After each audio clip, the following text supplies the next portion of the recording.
हाय सभी को good morning. झारखंडी जोहार। सभी को जय हिंद। आज आज हम लोग एसएससी सीजीएल एग्जाम को लेकर जो है चर्चा करने वाले हैं कि आखिर झारखंड के युवाओं के साथ जो हो गया इस तरह की छल क्यों हो रही, कारण क्या है, और सरकार के ऊपर, केंद्र सरकार हो या राज्य सरकार हो, आखिर उन पर भरोसा जो की जाए तो कैसे की जाए। आखिर झारखंड के युवाओं को छात्र छात्राओं के साथ जो हो गया खेला जा रहा है, इस तरह से खेल जो हो गया, ये कब तक लोग बर्दाश्त करेंगे। इसमें मैं सरकार को मैं दोषी नहीं मान रहा हूं, सरकार को दोषी बिल्कुल नहीं मान रहा हूं। सरकार के साथ में बैठे हुए अधिकारियों, अगर मान लेते हैं कि जैसे ये नीट का जो पेपर लीक हुआ, बहुत सारे पेपर में भी आया, इधर उधर जो हो गया, तो क्या सरकार की दोष नहीं, उसमें जो बैठे लोग जो है उन लोगों की दोष, तो उस पर देखिए सख्त कार्रवाई भी हो रही है। तो उसी तरह से हमारे झारखंड के जेएसएससी सीजीएल्स का एग्जाम जो हो गया, इसमें बच्चे को कैसे पता चला कि नहीं कि इस तरह का एग्जाम जो हो गया, पेपर लीक हुआ है, चाहे जो भी चीज हुआ है, इसके ठोस सबूत जो हो गया किन्हीं के पास अगर है तो प्रस्तुत किया जाए कि जिससे कि एग्जाम कैंसिल हो जाए। जिसके कारण अभी जो हो गया कि सरकार के प्रति या अधिकारियों के होने के कारण या किसी के गड़बड़ी के कारण जो हो गया, आज के समय में बच्चे रोड पर आ गए हैं। आइए, जो बहुत गलत बात है। तो मैं माननीय मुख्यमंत्री जी से और प्रधानमंत्री जी से मैं बोलना चाह रहा हूं कि वैसा जो नियम जो बनाया गया है, तो नियम को क्यों नहीं पालन किया जा रहा है।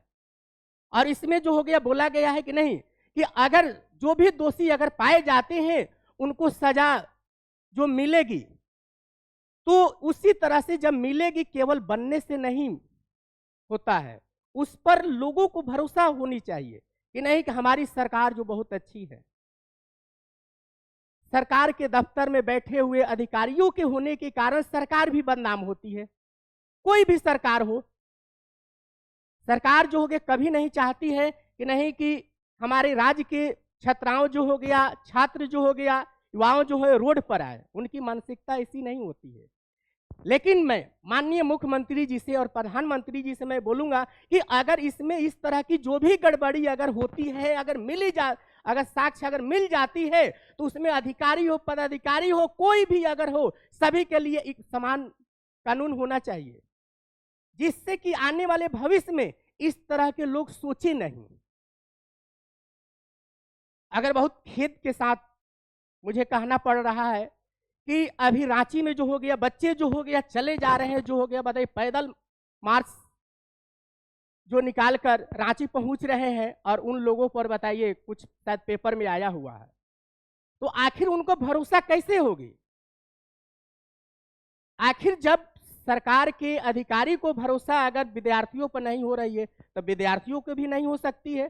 तो उसके लिए कोई वैसा साक्ष्य प्रस्तुत की जाए जिससे कि बच्चे को भी भरोसा हो जाए और सरकार को, बैठे अधिकारियों को भी भरोसा हो जाए।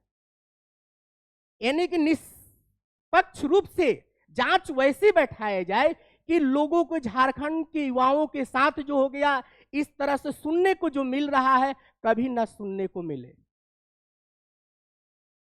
हम लोग शिक्षक लोग जो हो गया, हमारा एसबी एग्जाम जो हो गया, झारखंड के युवाओं के साथ है, हमेशा खड़ा रहे और खड़ा रहेगी, पढ़ने वाले बच्चों के साथ खड़े रहेगी।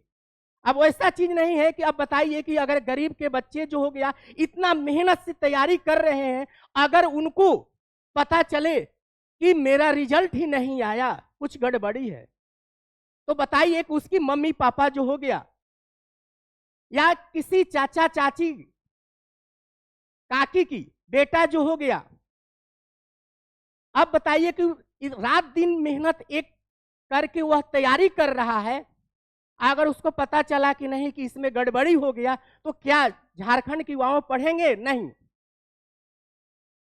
जिससे कि पूरे देश में, झारखंड के हर स्टेट में जो हो गया, बच्चे जो हो गया पढ़ाई के प्रति जो हो गया ध्यान नहीं देंगे। तो इसीलिए माननीय मुख्यमंत्री जी से, प्रधानमंत्री जी से निवेदन है कि झारखंड के लोगों को या देश के लोगों को आप भरोसा एवं विश्वास दिलाइए कि उन लोग पढ़ाई के प्रति हमेशा ध्यान दे और कभी भी नेगेटिविटी माइंड में ना आए कि जिससे कि ये कभी ना हो उनके पापा बोले कि चलो पढ़ो नहीं, पैसा है, पैसा देंगे हो जाएगा। इस तरह की भावना किसी भी विद्यार्थी में नहीं आना चाहिए। आप लोग भरोसा और विश्वास दिलाइए, तब हमारा देश आगे बढ़ेगा। नहीं तो आने वाले समय में जिसके पास पैसा रहेगा उसी का बेटा जो हो गया IAS IPS या जो भी चीज नीट निकालेगा, न तो पूरा हमारे देश की व्यवस्था ही खत्म हो जाएगी। तो माननीय हमारे प्रधानमंत्री जी, मुख्यमंत्री जी से निवेदन है कि अगर आपके सिस्टम में अगर कोई भी करप्टेड अगर नेता है, अधिकारी है, अगर दोषी पाए जाते हैं जांच में, तो उनको रिजेक्ट कीजिए। हम लोगों को, ऐसे लोगों को जरूरत नहीं है। इसी के साथ मैं SB एग्जाम की तरफ से आप सभी को पुनः मैं विद्यार्थियों से भी निवेदन करना चाहता हूं कि अगर कोई भी चीज में गलत है, अगर आपके पास कोई भी चीज अगर ठोस सबूत है, तो सरकार के पास जो हो गया उसको दिखाइए और अपनी पावर जो एकता जो होती है दिखाइए कि नहीं कि ये गलत है तो गलत है। अगर गलत नहीं है तो उस पर किसी प्रकार की सरकार पर छोड़ देनी चाहिए कि जिससे कि लोग भरोसा हो, विश्वास हो। और सरकार को भी चाहिए कि नहीं कि हमारे लोगों को भरोसा, विश्वास आपके प्रति जो है हमेशा रहे, जिससे कि देश जो हो गया हमेशा निरंतर जो हो गया आगे बढ़ते रहे। अगर इस तरह की मानसिकता अगर हमारे लोगों में आ जाएगी तो शिक्षा व्यवस्था खत्म हो जाएगी। धन्यवाद सभी को।